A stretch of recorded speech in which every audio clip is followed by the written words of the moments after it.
council that, that they value these reforms, that we've said we want to make these changes. So, it's not going to happen overnight, but I'm confident that in the next year, you will see big changes in Cincinnati and how we police. And the mayor's on board with all of this as well?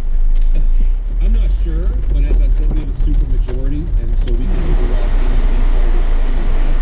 Unfortunately, our mayor doesn't show up at any of the protests, didn't even really make any statements during all of this, which was disappointing. I wish all of us participated in peaceful protests, which we have been marching, signing protests that many mayors across the country did. I'm not sure exactly where he stands.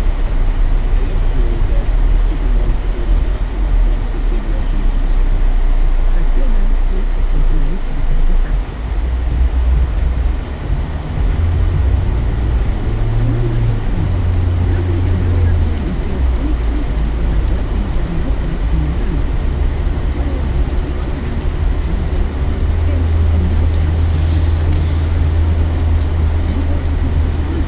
Ghosts of 2016. Sure, polls show Trump potentially losing in a landslide today, but many of us thought the same thing was going to happen after that Access Hollywood tape came out. And it's also important at this moment, though, not to overthink things. It's not 2016.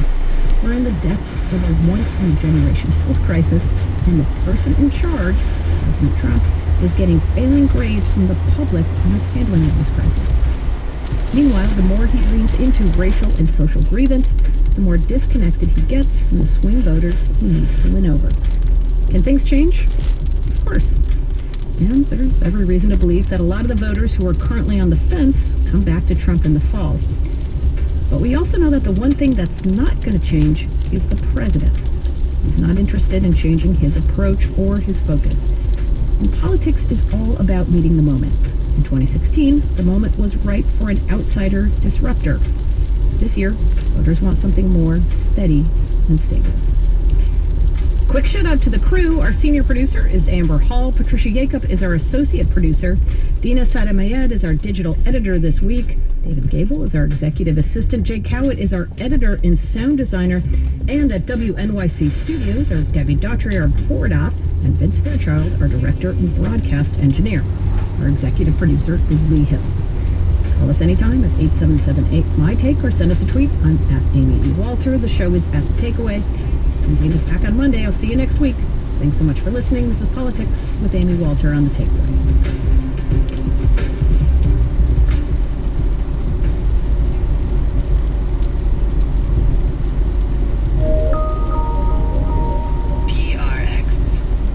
News headlines are next on WHYY-FM. Then join us for Here and Now. WHYY News will continue to keep you updated on the ongoing coronavirus story. We also know it's important to think of other things, too. Our local music project is one example. Learn more at whyy.org/local music. Here's Joe Lucia and a bit of his surf guitar fun.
I want to talk to you from the Here and Now.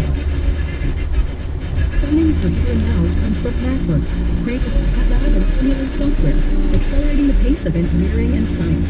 Learn more at Macworld.com. For Boston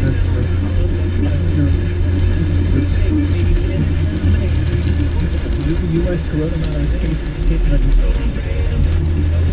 Louisiana, which is experiencing a 60-second spike. Also Former Education Secretary Arnie Duncan says because of the lack of leadership in Washington, schools are on their own in figuring out whether to open this fall. You can't look out for federal government. It's not going to come. You can't look for, honest advice. That's not going to come. We have to do it ourselves. And the world is warming faster than scientists expected, but climate experts say there's a chance to turn things around. We still have time, but we have to get going on that pathway because it is quite a tall order. These stories and more. Here's the story. President Trump is holding his first even with the expanding reach of the pandemic. He campaigned to take his home base the nation's coronavirus hotspots. It must win big for Trump's bid to get re-elected. President members of the Venezuelan community during his visit. NPR's Franco Ordonez reports on Trump's ongoing outreach to Latin American voters. After a meeting with military leaders about the fight against drug trafficking, President Trump plans a campaign stop at a church in the center of the U.S. Venezuelan exile community in Doral. This will be the third event in 3 days where President Trump is focused on his relationship with Latin America and its supporters. But the meeting with Florida Venezuelans who have generally supported Trump may also include some political cleanup after alleged revelations by his former national security advisor. John Bolton writes in his new book that President Trump saw Venezuelan leader Nicolas Maduro as too smart and too tough to fail, and Trump was not necessarily committed to a democratic Venezuela. Franco Ordonez, NPR News. There's more political backlash for Goya products, which can be found in the kitchen cupboards of millions of households that have a love of Spanish and Latin American cuisine. But Goya's loyal following could be in jeopardy after its CEO, a grandson of the Spanish immigrants who founded Goya, continued to defend his support of President Trump today. Celebrities who railed against Trump's disparaging remarks about places like Mexico and Puerto Rico, a U.S. Commonwealth, have joined the call to boycott Goya foods in protest. The Justice Department is preparing for the first federal executions in 17 years. NPR's Carrie Johnson reports 3 men are scheduled to be put to death next week. Attorney General Bill Barr says he owes it to victims and their families to carry out the death sentences. Authorities at the federal death chamber in Indiana will oversee lethal injections against men convicted of killing children and teenagers. Executions are scheduled for Monday, Wednesday, and Friday. Lawyers for the men and their religious advisors are suing to block the process. They say holding executions during the pandemic exposes them to serious health risks and forces them to choose between religious obligations and their safety. The prison says it will require temperature checks and masks, but social distancing in a crowded and poorly ventilated facility could be difficult. Carrie Johnson, NPR News, Washington. The Chinese ambassador to India says both countries' frontline troops are disengaging in line with an agreement between their commanders. Last month, cross-border clashes in the Galwan Valley left at least 20 Indian soldiers dead. China did not say its side also suffered casualties. You're listening to NPR News. Good afternoon. I'm Dave Heller, WHYY News. It's 1:04. Philadelphia says it will shut down a homeless encampment along the Ben Franklin Parkway 1 week from today. Deputy Managing Director Eva Gladstein says the shutdown notice was posted now that talks broke down on finding a way to empty out the camp without evicting people.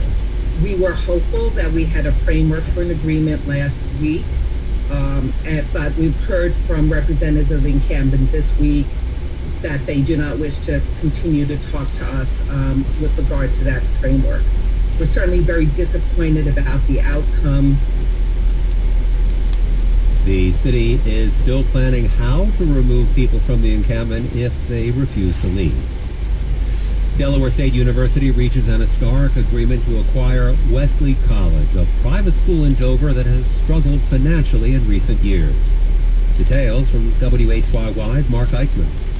Under the agreement, Delaware State would become the first historically black college or university to acquire a non-HBCU school. DSU President Tony Allen says despite the uncertain times brought about by COVID-19 and racial unrest, this was the right time to make a bold move. This Wesley acquisition is a once-in-a-generation opportunity, but it does match our highest aspirations And we believe on Delaware State University side will be a defining moment for all of us. The acquisition would fill DSU's longtime need for a campus presence in downtown Dover and would allow for more growth for the school that's seen enrollment increase by 40% in the past decade. Lots of details are still to be worked out, including staffing changes and even tuition. A semester at Wesley is nearly 4 times more expensive than in-state tuition at DSU. From the Delaware desk, Mark Eichmann, WHYY News. A flash flood watch in effect until 8 this evening. Anticipate rain heavy at times into the early evening. Today's high around 80 degrees. Cloudy overnight, low 73. Tomorrow, some sunshine, though there's a likelihood of periods of rain in the afternoon. Saturday's high 91. PR comes from DuckDuckGo, a privacy company committed to raising the standard of trust online. Used by millions, they work to help people search privately and avoid trackers. DuckDuckGo, privacy simplified. And the listeners who support this NPR station. From NPR and WBUR, I'm Jeremy Hobson. I'm Peter O'Dowd. This is Here and Now. A desperate plea from the Director General of the World Health Organization today.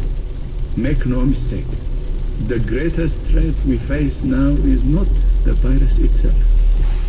Rather, it's the lack of leadership and solidarity at the global and national levels. That warning was seemingly directed at the United States after President Trump's announcement this week that he's officially withdrawing from the organization.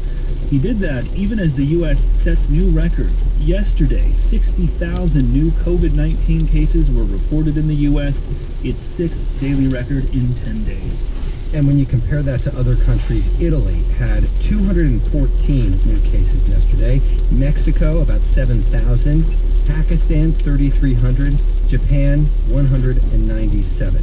Now, one of the states in this country that is especially concerning is Louisiana, where COVID-19 cases seem to be under control. Back in May, on the 10th of May, there were only 110 new cases reported. But since July 1st, Louisiana's daily new cases have numbered between 1,800 and 2,000. Let's turn to Dr. Suzanne Straight-Bourgeois, who is a professor of epidemiology at Louisiana State University. Professor, why do you think this new spike is occurring in Louisiana? So what we have seen in Louisiana is that it all started in New Orleans and then it spreads very slowly through the different parts of Louisiana. And what we're now actually seeing is the second peak. I think the reason is we started mid of May to reopen to phase 2. We opened more businesses, movie theaters, casinos, and then little by little we saw the number of cases going up again. But you think that the initial spike that was centered more on cities like New Orleans, that there was just a low level of infection that remained, and then when other parts of the state started to open up, that the infections came from New Orleans?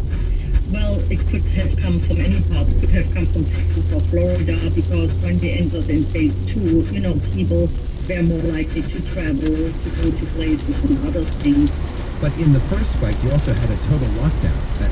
Yeah, that's correct, yeah. And now you don't. Then it went down. Exactly, so it worked. So what do you do now about the spikes you're seeing? So one of the important is really to make sure that people keep their social distancing. The mask is very important because we see more and more outbreaks occurring in, wedding parties, especially bars, the concern, restaurants and other ones. We still believe if everyone would wear a mask, that actually could prevent the transmission. Is there a lesson, do you think, for other states where numbers are currently relatively low, like New York, New Jersey, and Massachusetts, where cases seem like they're well contained?